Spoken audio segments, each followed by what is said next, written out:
This will be part 3 of our new teaching that we're doing on the actual second coming, the rapture of the church.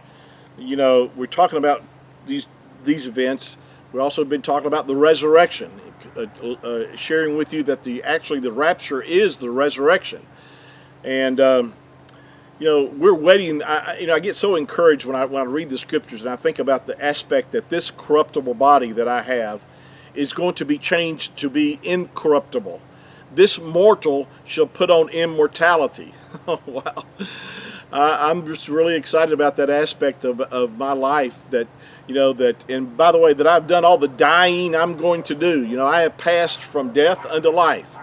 Now, I may die physically before the rapture or the catching up of the believers takes place, but I really don't believe that, because I believe that we're so close that I will be able to partake of that. But regardless, this body of mine is going to take on immortality. And if you're born of the Ruach HaKodesh, then you also can take great comfort and joy in knowing that the corruptible body that you might be living in is going to be changed to be incorruptible. The scripture says, the book of Romans, that we're waiting for the adoption to be complete. See, it's not complete yet, the redemption of our body. Now, we've inherited the first fruits of our redemption, meaning that we've gotten the Ruach HaKodesh, the set-apart spirit, is the seal of Yahuwah that guarantees, it's the earnest, the scripture says, the earnest of our inheritance. In other words, it's the down payment, so to speak, that Yahuwah has placed upon us. For those that have purchased homes in your life, you know that when you go buy a home, they want you to put down what they call earnest money when you sign the contract to buy that home. And that earnest money represents, your intentions of making the whole payment on that home at the time that you close on that home, whether you're borrowing money from a mortgage company or you're paying straight out cash or whatever. The earnest money represents your intention to pay the whole amount at the time that you close on that home and you purchase that home. Well, Yahuwah has put down the earnest of our inheritance is his Ruach HaKodesh. Wow. And so we're waiting for the adoption to be complete, the redemption of our bodies. And so we're waiting for the closing, so to speak, of redemption, which will be the resurrection that is soon to take place. Now, we left off in our last session reading from 1 Corinthians chapter 15. You'll find this is where it's actually mentioned in verses 51, 52, and 53. You can go on down and read the whole chapter down to 58. But in particular, this is verse 51, we've already read how Paul said that we shall not all sleep, but we shall all be changed. And again, this is a reference to the resurrection, because it's talking about those that have died before us, will be changed. Just like we that are alive at this event, those who happen to be fortunate enough or blessed enough to be living on the earth when this event takes place, that you will not have to go through physical death. And so I believe, because of the study that I've done, I've been studying the scriptures for about 40 years. I've heard all the different arguments on when this event is going to take place. And I'm thoroughly 100% convinced that this event, the resurrection or the rapture or the catching up of the church, will begin before the tribulation period for a number of reasons. And I've got the scriptures that I'm going to give you as we go through and do all the sessions that need to be done on this subject to make the point of why I believe what I believe. It's important to believe what you believe. I know a lot of people don't believe the rapture, don't even believe in the rapture, and they say that's because it's not in the scriptures. Well, I don't mean to be disrespectful, but you're really showing a lot of ignorance by saying that. I know the word rapture is not in the scriptures, but the event itself is very well described in the scriptures. And then you have those who believe, well, I believe in the rapture, but I believe it will happen at the end of the tribulation after we go through all these terrible times.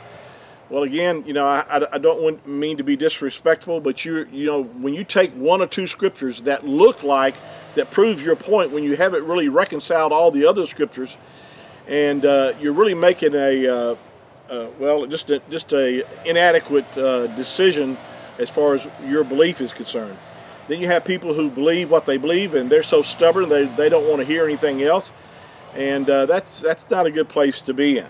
I don't want to be right just to be right. I want to be right because it's the truth. And I know I've changed the way that I believed about a lot of things that I've had to think things. When I first started studying about the name of the Creator, Yahuwah, my first thoughts were that His name was Yahweh, because that's, as I began the process of studying, that's what most people said His name was.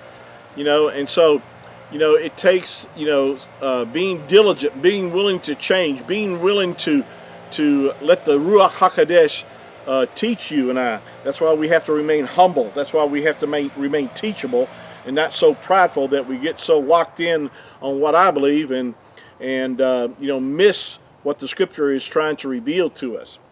This event of the rapture, of the catching up of believers, is a special event for those that have already either died before us in the Messiah, in Mashiach, or those that are alive on this earth that also have received the Messiah, that are born of the Ruach HaKodesh. And that's who this event is for. Once this event happens, there will be people during the tribulation who will become believers. That's why there's a lot of confusion where you read through the Scriptures and you see certain events talking about the saints during the tribulation period. But these are saints. These are people who have come to know the Messiah during the tribulation period. Those that and during this 7-year time frame, Yahuwah is totally turning His attention. This is also referred to as Daniel's 70th week. It's also referred to as Jacob's trouble or Jacob's trouble. This is a time frame that Yahuwah is turned His attention toward the nation of Yasharel, because at the rapture of the church, the times of the Gentiles is being fulfilled, and Yahuwah is now turning His focus and His attention upon the nation of Yasharel. That's why if you read through the book of Revelation, after chapter 4, or starting at chapter 4, you don't see the church mentioned again until you get toward the end of the book of Revelation. During the times of the tribulation period, beginning at chapter 4, you don't see the church mentioned again. It's all about Yasharel, about the nation of Yasharel, and it's also dealing with the judgments that are coming upon the earth, and you won't see the church mentioned again, or the saints mentioned again, until the book of Revelation, chapter 19, where we're coming back with the Messiah, the Mashiach, to rule and reign with Him, to put an end to the enemies of the nations that have come against Yasharel, and to remove the sinners off the earth. That's one of the purposes of the tribulation, is to remove the wicked off the earth and to bring in the millennial reign of Yahushua HaMashiach. Thank you for joining us this afternoon. We've got a lot more to share, so please continue to listen in. And again, please share this with your friends, and thank you for doing that. Please continue to pray for me. I appreciate those that are praying for the ministry, and it encourages me to know that you're out there supporting me.